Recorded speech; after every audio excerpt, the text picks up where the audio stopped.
بسم اللہ الرحمن الرحیم۔ السلام علیکم۔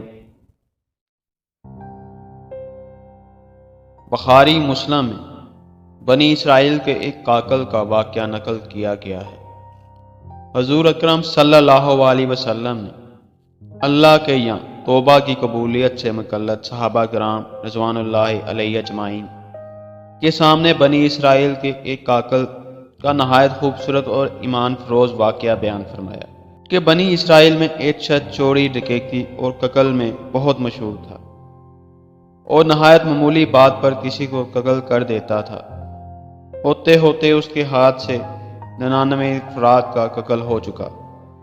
اس کے بعد اس کے دل میں احساس پیدا ہوا کہ مجھے بھی تو اللہ کے یہاں جانا ہے۔ چنانچہ ہر فکر برتا رہا اور لوگوں سے معلومات کرتے ہوئے سرگرداں پھرنے لگا کہ کیا میری توبہ قبول ہو سکتی ہے یا نہیں۔ کسی عالم شخص سے ملاقات کی فکر ہوئی کہ معلوم کیا جائے کہ ایسے شخص کی توبہ قبول ہو سکتی ہے یا نہیں۔ لوگوں نے ایک عابد شخص کے پاس جانے کا مشورہ دیا۔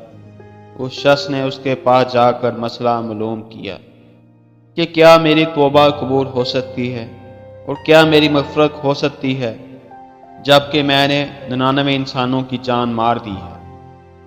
تو اس عابد کو مسئلہ معلوم نہیں تھا کہ اس نے اپنی عقل سے کیسے رائے کہ جو آدمی 99 انسانوں کی جان مار سکتا ہے اس کی مغفرت کہاں سے ہوگی۔ چنانچہ اس نے کہہ دیا کہ تیری توبہ قبول نہیں ہوگی۔ کو اس شخص نے غصے اور جلال میں آ کر اس کو بھی قتل کر کے 100 پورے کر دیے کہ جب میری توبہ قبول نہیں ہوتی تو لاؤ تجھے بھی ختم کر کے 100 پورے کر دیتا ہوں۔ چنانچہ اس نے 100 پورے کر دیے، مگر اس کے دل میں کرد باقی رہا کہ میری مغفرت کی کوئی شکل ضرور ہوگی۔ اس لیے اس نے لوگوں سے پھر معلومات کا سلسلہ جاری کر دیا کہ روح زمین میں سب سے بڑا عالم کون ہے، اس سے جا کر کے معلوم کروں گا، وہی صحیح مسئلہ بتا سکتا ہے۔ آخر لوگوں نے اس کو بتلایا کہ فلاں جگہ ایک عالم رہتا ہے، اس سے جا کے معلوم کرو۔ چنانچہ اس نے اس عالم صاحب کے پاس جا کر اپنی زندگی کی کارگزاری سنائی اور 100 آدمیوں کو کس طرح سے قتل کیا ہے سارے کارنامے سنا کر معلوم کیا کہ اب بتلائیں کہ میری توبہ قبول ہو سکتی ہے یا نہیں۔ کیا اللہ کے یہاں مجھ جیسے گناہ گار کے لیے بھی مغفرت کا کوئی خانہ ہے؟ تو اس عالم صاحب کو چونکہ علم تھا تو اس نے بتلایا کہ تیرے گناہ معاف کرنے میں اللہ کے یہاں کیا رکاوٹ ہے۔ اللہ کی رحمت کا سمندر کچھ جیسے گناہ گاروں کے گناہوں سے بہت بڑا اور بہت وسیع ہے۔ چنانچہ اس عالم نے مشورہ دیا کہ تم فلاں جگہ سفر کر کے جاؤ، وہاں کچھ اللہ کے بندے رہتے ہیں، ان کا مشغلہ صرف اللہ کی عبادت ہے، ان کے ساتھ مل کر اللہ کی عبادت کرو اور قادم ہو کر اپنے گناہوں کی معافی مانگو، انشاءاللہ تمہاری مغفرت ہو جائے گی۔ جب اس شخص نے آدھا رستہ طے کر لیا تو ملک الموت آ گئے اور اس کی موت ہو گئی۔ اب اس کی روح لے جانے کا مسئلہ کھڑا ہوا۔ آسمانوں سے رحمت کے فرشتے بھی آئے، عذاب کے فرشتے بھی۔ رحمت کے فرشتے کہنے لگے کہ اس کی روح لے جانے کا حق ہم کو ہے، اس لیے کہ یہ سچے دل سے تائب ہو کر عبادت کے لیے جا رہا ہے۔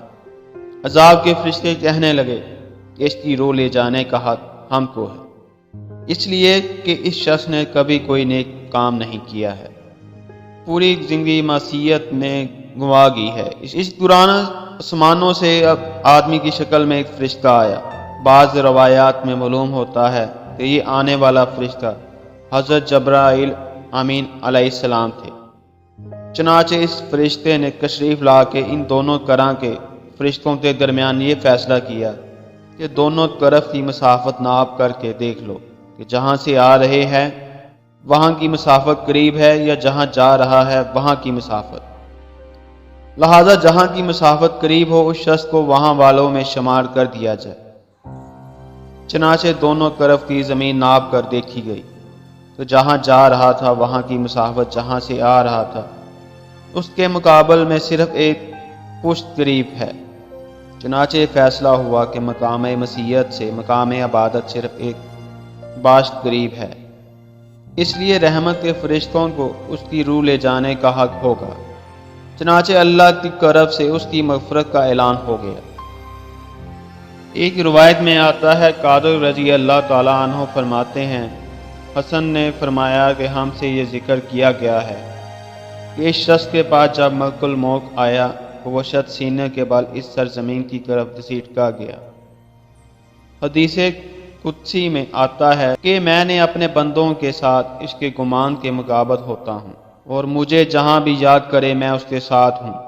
باخدا اللہ تعالیٰ اپنے بندوں کی قوت سے زیادہ خوش ہوتا ہے جتنی خوشی تم میں سے کسی ایسے شخص کو ہوتی ہے جس کا جانور بیابان میں گم ہو کر پھر اسے مل جائے۔ اور جو شخص اس باشت میں میری طرف آتا ہے میں ایک ہاتھ اس کے قریب ہو جاتا ہوں، اور جو شخص آتا ہے تو میں اس کی طرف دوڑ کر آتا ہوں۔ حاصل معلوم ہوا کہ انسان جب بھی سچے دل کے ساتھ توبہ کرے گا تو اللہ تعالیٰ ضرور قبول فرمائے گا۔